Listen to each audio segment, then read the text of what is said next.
Hello everyone, स्वागत है आप सभी का हमारे YouTube channel easy nursing classes के यूट्यूब प्लेटफॉर्म पर। आज हमारा जो टॉपिक है वो सीएचएन कम्युनिटी हेल्थ नर्सिंग का इम्पोर्टेंट टॉपिक है, पब्लिक हेल्थ। उस पे हम आज डिस्कस करने वाले हैं। तो चलिए हम अपना टॉपिक है वो स्टार्ट करते हैं। पब्लिक हेल्थ है वो क्या होती है कि पब्लिक हेल्थ है वो एक मेडिकल साइंस की एक ऐसी ब्रांच है जिसके अंदर हम किसी भी कम्युनिटी के अंदर है वो हम अपनी हेल्थ रिलेटेड जो भी अपनी सेवाएं हैं वो प्रदान करते हैं।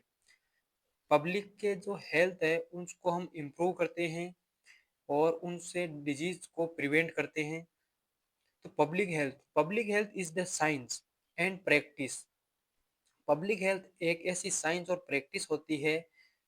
किसकी प्रैक्टिस होती है? Protecting and improving the health of population. Population की हेल्थ को प्रोटेक्ट करना और इम्प्रूव करना। इम्प्रूव किससे? हम डिजीज से उसको है जो प्रोटेक्ट करेंगे और उसको इम्प्रूव करेंगे, उनकी हेल्थ को इम्प्रूव करेंगे।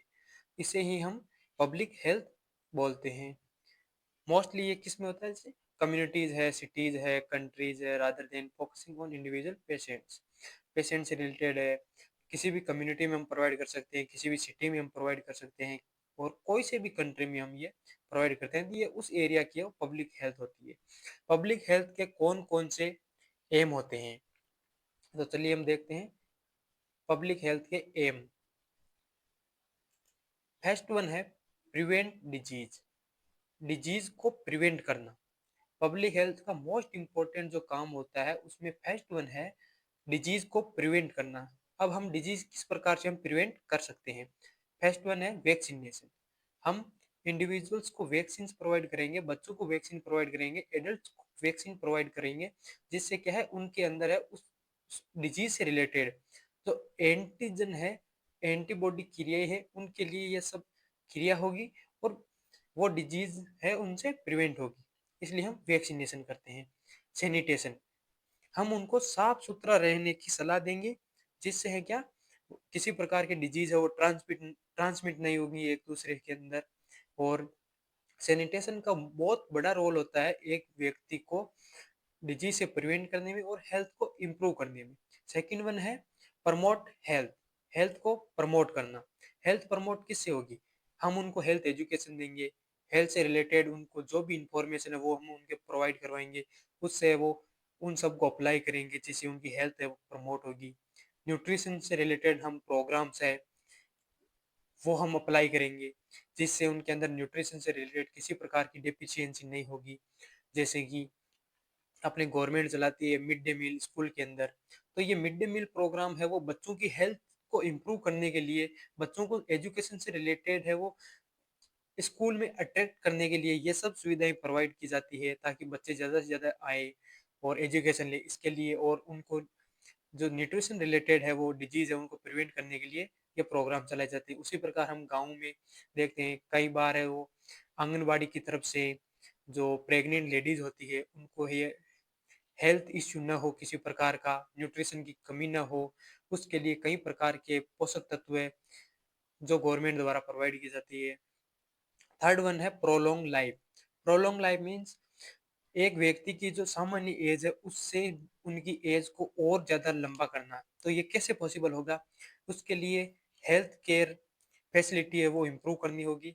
हेल्थ केयर फैसिलिटी इम्प्रूव होगी तो किसी प्रकार की डिजीज कंडीशन नहीं होगी उनके अंदर। डिजीज कंडीशन नहीं होगी तो वो ऑटोमेटिकली है उनकी जो हेल्थ है वो इम्प्रूव होगी और वो बीमार कम पड़ेंगे, तो उनकी एज है वो और ज़्यादा बढ़ जाएगी।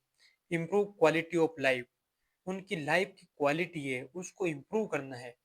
तो ये सब पॉसिबल कैसे होगा? तो सेफ इन्वायरमेंट्स, अगर हम अपने आसपास के इन्वायरमेंट को पॉजिटिव रखेंगे, प्रदूषण से मुक्त रखेंगे, किसी प्रकार का पोल्यूशन नहीं होगा, उसमें बैक्टीरिया वायरसेस वगैरह नहीं होंगे, तो ये कंप्लीटली सेफ होगा। तो हमारी जो लाइफ है उसकी क्वालिटी क्या होगी? इम्प्रूव होगी। मेंटल हेल्थ सपोर्ट, पेशेंट्स को या किसी भी व्यक्ति को हमें मेंटल हेल्थ से रिलेटेड सपोर्ट करेंगे तो भी है वो उसकी क्वालिटी ऑफ लाइफ है वो इम्प्रूव होगी। फाइव वन है रिड्यूस हेल्थ इन इक्वलिटीज।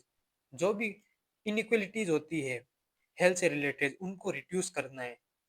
जैसे कि कि हम ये सब कैसे कर सकते हैं कि जो भी एक व्यक्ति है या कोई भी पर्सन है, उसके हेल्थ को इम्प्रूव करने के लिए हमें ये एंश्योर करना चाहिए कि उसकी नीड्स क्या है। उसकी नीड्स के अकॉर्डिंग है हम उसको है वो कंप्लीटली हेल्थ सर्विसेज प्रोवाइड करेंगे, तब उसकी वह क्या इनइक्वलिटीज है वो रिड्यूस हो जाएगी। सिक्स वन है रेस्पॉन्ड टू हेल्थ इमरजेंसीज, जैसे कि आउटब्रेक्स है, डिजास्टर्स है। जैसे कि डिजास्टर आपदाएं होती है, कई ऐसे समुद्री इलाके होते हैं जहाँ पर वो सुनामी वगैरह है ये बहुत ज़्यादा आते हैं, चक्रवात वगैरह होते हैं, टोर्नेडो वगैरह ये बहुत ही ज़्यादा होते हैं। तो उन सब से उनको प्रिवेंट करना है, ऐसी इमरजेंसी होती है उसके प्रति हमें रेस्पॉन्ड करना चाहिए। ये पब्लिक हेल्थ का बहुत ही इम्पोर्टेंट वर्क होता है। ठीक है। इसके अलावा है who works in public health. Public health में कौन कौन वर्क करता है उसके बारे में हम पढ़ेंगे। तो पब्लिक हेल्थ के अंदर कौन कौन वर्क करता है, इसके अंदर बहुत सारे, जैसे गाँव के अंदर एएनएम होती है, आशाएं होती है, आंगनबाड़ी वर्कर्स होते हैं। इसके अलावा सीएचओ होते हैं, गवर्नमेंट ऑफिसर होते हैं, और उनके भी सीनियर होते हैं कई। और इसके अलावा एपिडेमियोलॉजिस्ट होते हैं, बायोस्टेटिशियंस होते हैं। तो आइए हम इनको एक बार डिस्कस करते हैं। पब्लिक हेल्थ ऑफिसर है ये वो ऑफिसर्स होते हैं जो पब्लिक हेल्थ को मेंटेन करते हैं। पब्लिक हेल्थ से रिलेटेड जो भी उन इंफॉर्मेशंस होती है ये प्रोवाइड करते हैं। किनको, इनके जो जूनियर्स होते हैं जो पब्लिक हेल्थ के लिए काम करते हैं, ये बड़े ऑफिसर्स होते हैं उनके लिए। तो ये गाइडलाइंस बनाते हैं। इसके अलावा एपिडेमियोलॉजिस्ट कौन होते हैं कि ये है वो डिजीज के डिस्ट्रीब्यूशन, डिटर्मिनेंट्स और कंट्रोल की स्टडी करते हैं। कौन सी डिजीज कंडीशन है, कम्युनिकेबल डिजीज है या नॉन कम्युनिकेबल डिजीज है, तो उसकी कंप्लीट स्टडी करते हैं, कहाँ से वो डिस्ट्रीब्यूट हो रही है, उसके क्या डिटर्मिनेंट्स है, कैसे उसको कंट्रोल कर सकते हैं। तो इसके बारे में वो है कंप्लीट इंफॉर्मेशन प्रोवाइड करवाते हैं। तो ये एक मोस्ट इम्पोर्टेंट टॉपिक है उनका, मतलब मोस्ट इम्पोर्टेंट पर्सन होते हैं जो कि अपने पब्लिक हेल्थ में वर्क करते हैं। इसके अलावा कम्युनिटी हेल्थ वर्कर्स होते हैं। कम्युनिटी हेल्थ वर्कर्स जो हमारी कम्युनिटी है उसके अंदर जो भी हेल्थ वर्कर्स है वो वर्क करते हैं, जैसे कि हमने आपको बताया एएनएम होती है, आशाएं होती हैं, आंगनवाड़ी वर्कर्स होते हैं, जो सीएचओ वगैरह होते हैं, जो अपने गाँव के अंदर जो भी हेल्थ वर्कर्स वर्क करते हैं वो कम्युनिटी के अंदर आते हैं। ठीक है। और है environmental health officer. Environmental health officer वो ऑफिसर्स होते हैं जो कि अपने इन्वायरमेंट, अपने जो नियरेस्ट जो भी इन्वायरमेंट होता है अपने चारों ओर का, उसके अंदर इस पॉल्यूशन कितना है, उसके अंदर हाइजीनिक कंडीशंस लोग रखते हैं या नहीं, उसको अनहाइजीनिक तो नहीं बनाते हैं, इन्वायरमेंट को पोल्यूटेड तो नहीं कर रहे हैं, उसके अंदर बैक्टीरियाज वायरसेस कितने हैं क्या है, उनको कैसे किल करना है, इस ये सारा काम है वो इन्वायरमेंटल हेल्थ ऑफिसर्स का होता है। इसके अलावा हेल्थ एजुकेटर वो ऑफिसर्स या वो पर्सन्स होते हैं जो कि एक पब्लिक हेल्थ के अंदर मोस्ट इम्पोर्टेंट रोल निभाते हैं। इनका काम होता है कि जो पब्लिक होती है उनको एजुकेट करना, अपनी हेल्थ से रिलेटेड जो भी कंडीशंस है उनके बारे में बताना, कैसे उनसे बचा जा सकता है, कैसे उनको प्रिवेंट किया जा सकता है, ये सारी इंफॉर्मेशन है वो हेल्थ एजुकेटर्स प्रोवाइड करवाते हैं। ये अपनी हेल्थ से रिलेटेड सारी इंफॉर्मेशन प्रोवाइड करवाते हैं ताकि लोग है वो बीमार ना पड़े। इसके अलावा न्यूट्रिशियंस और डाइटिशियंस ये वो पर्सन्स होते हैं जो हेल्थ रिलेटेड इंफॉर्मेशन हमको देंगे, उसके साथ में हमको न्यूट्रिशन से रिलेटेड कंप्लीट इंफॉर्मेशन प्रोवाइड करवाते हैं, कंप्लीट डाइट प्लान बताते हैं कि हमें किस सीजन में क्या फ्रूट वगैरह है, कौन सी सब्जी वगैरह खानी चाहिए। इसके अलावा कौन कौन से न्यूट्रिएंट्स है वो हमारे लाइफ के लिए फायदेमंद है, हमारी हेल्थ के लिए फायदेमंद है, तो ये सारी इंफॉर्मेशन ये प्रोवाइड करवाते हैं। पब्लिक हेल्थ नर्सेज है वो अपनी कम्युनिटी लेवल पे वर्क करती है और जो भी डिजीज कंडीशंस होती है उनको एनालाइज करती है और उनका ट्रीटमेंट करती है। बायो स्टेटिशियंस बायो स्टेटिशियंस है वो हेल्थ और मेडिकल डाटा को स्टैटिस्टिकल मेथड से एनालाइज करते हैं और उन पे रिसर्च करते हैं। डिजीज के कंट्रोल और हेल्थ पॉलिसी को बनाने में वो मदद करते हैं, ताकि उस डिजीज का के ऊपर है वो रिसर्च हो सके और उसके कंट्रोल के बारे में बताया जा सके। इसके लिए ये वर्क करते हैं। पब्लिक हेल्थ लेबोरेटरीज साइंटिस्ट, ये वो पर्सन होते हैं जो पब्लिक हेल्थ लेबोरेटरी के अंदर साइंटिस्ट होते हैं। ये लेब वर्क करते हैं और इंफॉर्मेशन है वो कलेक्ट करते हैं। Health policy maker, health policy makers वो ऑफिसर्स होते हैं जो हेल्थ पॉलिसी को बनाते हैं, उसको अप्लाई करते हैं। सोशल वर्कर्स, सोशल वर्कर्स है वो सोसाइटी में वो स्वयं सेवक होते हैं। सैनिटेशन वर्कर, ये है जो साफ सफाई वगैरह का कंप्लीट ध्यान रखते हैं और उस पर वर्क करते हैं।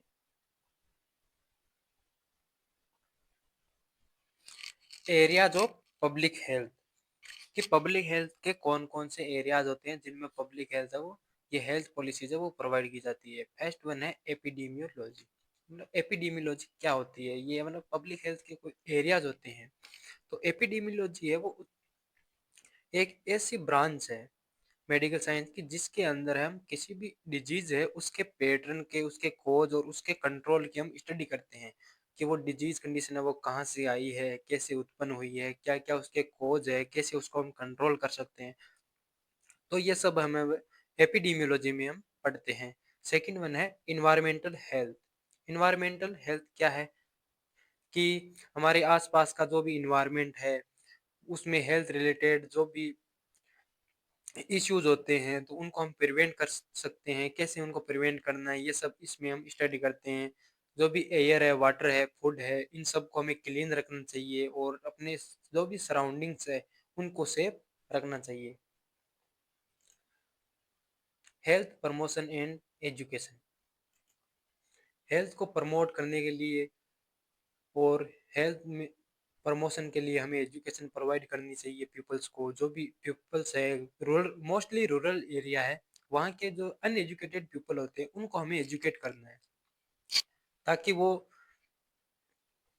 किसी प्रकार की अनहेल्दी अनहाइजेनिक कंडीशन है उनको अप्लाई न करें अपनी लाइफ में, ताकि वो डिजीज है वो डिजीज को प्रिवेंट कर सके।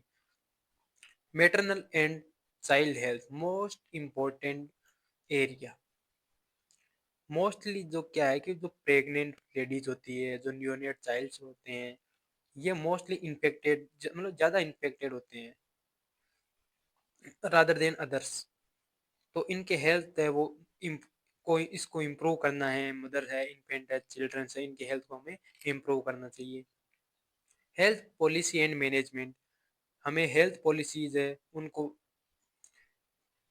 अब जो अपने सीनियर्स होते हैं या जो भी हेल्थ रिलेटेड ऑफिसर्स होते हैं उनसे डिस्कस करके जो भी हम पॉलिसीज बनाते हैं उनको उनका अच्छे से एप्लीकेशन होना चाहिए, उनका अच्छे से मैनेजमेंट होना चाहिए। तो जो भी प्लानिंग और मैनेजिंग है वो हेल्थ रिलेटेड है वो उनको इम्प्रूव करना है हमें, उनको इम्प्रूव करना है हमें। फिर है बायो स्टेटिस्टिक्स।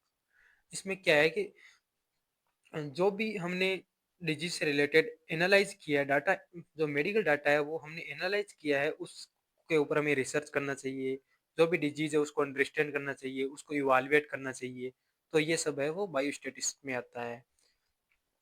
ऑक्यूपेशनल हेल्थ, जो भी हेल्थ पॉलिसीज है वो ऑक्यूपेशन के अंदर प्रोवाइड की जाती है। जैसे कोई भी ऑक्यूपेशन हो, मोस्टली है वो माइंस के अंदर जो वर्क करते हैं, फैक्ट्रीज में जो वर्क करते हैं, तो वहाँ पर उनको किसी प्रकार की इंजरी ना हो, उनको किसी प्रकार का हैजार्ड ना हो, तो उससे प्रोटेक्ट करने के लिए जो वर्कर्स वर्क करते हैं वो ऑक्यूपेशनल हेल्थ के अंदर आते हैं। ग्लोबल हेल्थ, जो भी अपने जो मल्टीपल कंट्रीज है जो अफेक्ट होती है उनसे रिलेटेड जो भी इश्यूज होते हैं हेल्थ रिलेटेड इश्यूज वो ग्लोबल हेल्थ के अंदर आते हैं मोस्टली। जैसे पेंडेमिक्स है, कोई भी डिजीज कंडीशन है, जैसे अभी कोरोना गया था तो कोरोना एक है वो पेंडेमिक डिजीज कंडीशन थी जो कि कई सारे देशों में अफेक्ट कर रही थी पीपल्स को। अब हमारा टॉपिक है वो है public health activities. Public health से रिलेटेड क्या क्या एक्टिविटीज है वो हम पढ़ेंगे। तो इसमें फर्स्ट वन है डिजीज सर्विलेंस। डिजीज सर्विलेंस का क्या मतलब होता है कि ट्रैकिंग ऑफ डिजीज। कोई भी ऐसी डिजीज कंडीशन है उसको हमें ट्रैक करना है कि वह डिजीज कंडीशन कहाँ से आ रही है, कहाँ तक फैली है, पीपल्स के ऊपर किस प्रकार के इफेक्ट्स हो रहे हैं उनके। तो ये सब है हम डिजीज सर्विलेंस में पढ़ते हैं। सेकेंड वन है वैक्सीनेशन कैंपिंग।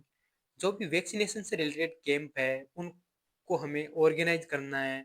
वैक्सीन, जो भी नियोनेट्स है उनको प्रॉपर वैक्सीन प्रोवाइड करनी है। जो भी प्रेग्नेंट लेडीज है उनको प्रॉपर वैक्सीन प्रोवाइड करवानी है। जो भी चिल्ड्रंस है उनको हमें प्रॉपर वैक्सीनेट करना है ताकि वो डिजीज को प्रिवेंट कर सकें। इसके अलावा थर्ड वन है हेल्थ स्क्रीनिंग। हमें पर्सन्स की हेल्थ को स्क्रीनिंग करना है, मतलब उनके लैब डायग्नोसिस करने हैं। जैसे कि ब्लड प्रेशर है, डायबिटीज से रिलेटेड है, कोई कैंसर्स है, और ब्लड से रिलेटेड भी एनी डायग्नोसिस जो इम्पोर्टेंट हो उन सबको हमें स्क्रीनिंग करना है। और अपने जो पब्लिक एरिया है, जो अपना कम्युनिटी एरिया है उसके अंदर है वो ये डायग्नोस करना है ताकि किसी की पर्सन के अंदर अगर साइन एंड सिम्टम हमें शो हो तो हम उनको है वो मेडिसिन वगैरह प्रोवाइड कर सकें। हेल्थ पॉलिसी जो है उसको हम वहाँ अप्लाई करेंगे और उनको उसका फायदा देंगे ताकि वो क्या है पर्सन से वो डिजीज से प्रिवेंट हो सके। आउटब्रेक इन्वेस्टिगेशन, हमें डिजीज के आउटब्रेक को इन्वेस्टिगेट करना है और उसको है वो प्रिवेंट करना है। इसके अलावा हेल्थ एजुकेशन प्रोग्राम्स को हमें बढ़ावा देना है। जो भी हेल्थ एजुकेशन है वो हमें पीपल्स को प्रोवाइड करनी है। इसके अलावा इन्वायरमेंटल इंस्पेक्शंस, अपने इन्वायरमेंट में जैसे वाटर है, फूड है, सैनिटेशन है, इन सब को हमें इंस्पेक्ट करना है। इन सब को हमें वो अपनी इन सब का हमें इंस्पेक्शन करना है। इन सब को हमें विजुअलाइज करना है कि वाटर है, जैसे पानी है वो पोल्यूटेड तो नहीं है, फूड है वो अनहाइजेनिक तो नहीं है, सैनिटेशन है या नहीं, किसी प्रकार का जैसे आसपास में कचरा है या डस्ट वगैरह है ये ऐसा तो नहीं है। तो उन सबको है वो सैनिटाइज करना है हमको। Waste management and sanitation, mostly जो क्या है कि रूरल एरिया के अंदर है वो वेस्ट है वो मैनेज नहीं होता है। पर्सन है वो कचरे को कहीं भी डाल देते हैं, उस वजह से क्या है पोल्यूशन ज़्यादा होता है। तो हमें उनको मैनेजमेंट करना है, सैनिटेशन का ध्यान रखना है।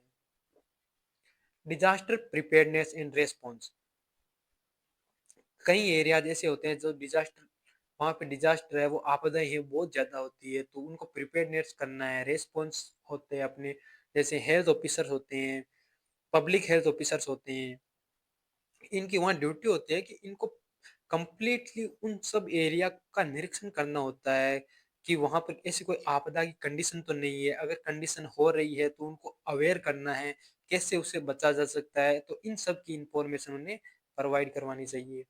Creating health policies and law, health policies को क्रिएट करना चाहिए ताकि पर्सन्स को है वो डिजीज से प्रिवेंट किया जा सके और उनके हेल्थ को इम्प्रूव किया जा सके।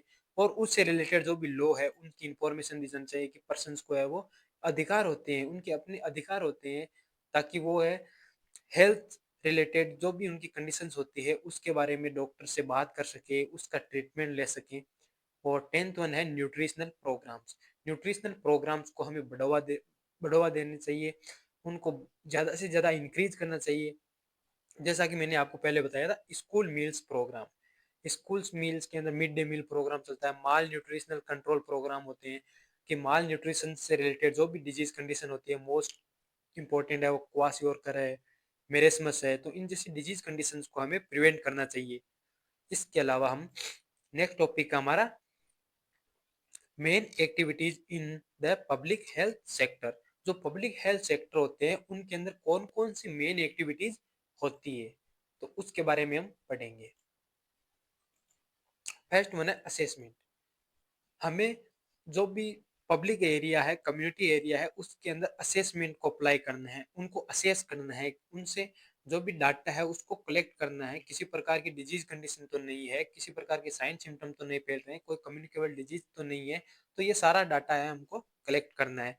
उनको आइडेंटिफाई करना है, अपनी कम्युनिटी है उनको आइडेंटिफाई करना है कि उनके अंदर किसी प्रकार की हेल्थ प्रॉब्लम तो नहीं है। तो ये फर्स्ट वन हो गया। पॉलिसी डेवलपमेंट, हमें पॉलिसीज होती है जो हेल्थ पॉलिसीज होती है उनको डेवलपमेंट करना है। क्रिएटिंग पॉलिसीज एंड गाइडलाइंस, जो भी गाइडलाइंस होती है, पॉलिसीज होती है, उनको क्रिएट करना है और प्लान करना है हेल्थ प्रोग्राम्स को, हेल्थ प्रोग्राम की प्लानिंग करनी है और उनको अप्लाई करना है। थर्ड वन है एश्योरेंस। एश्योरेंस है वो कि हेल्थ सर्विसेज की क्वालिटी अच्छी हो, इसके लिए हम ये सबको अश्योर करना है। जो भी हेल्थ क्वालिटीज है उनको अश्योर करना है कि वो है जो पब्लिक के उनके अंदर जो भी डिजीज कंडीशन है उनके रिगार्डिंग तो है ना, उनको ट्रेनिंग करना है। पब्लिक हेल्थ वर्कर्स होता है, उनको ट्रेनिंग देनी है हमको। और मॉनिटरिंग प्रोग्राम परफॉर्मेंस, जो भी प्रोग्राम्स हम अप्लाई कर रहे हैं उनकी परफॉर्मेंस कैसी है, उन सबको हमें मॉनिटर करना है। तो थैंक यू।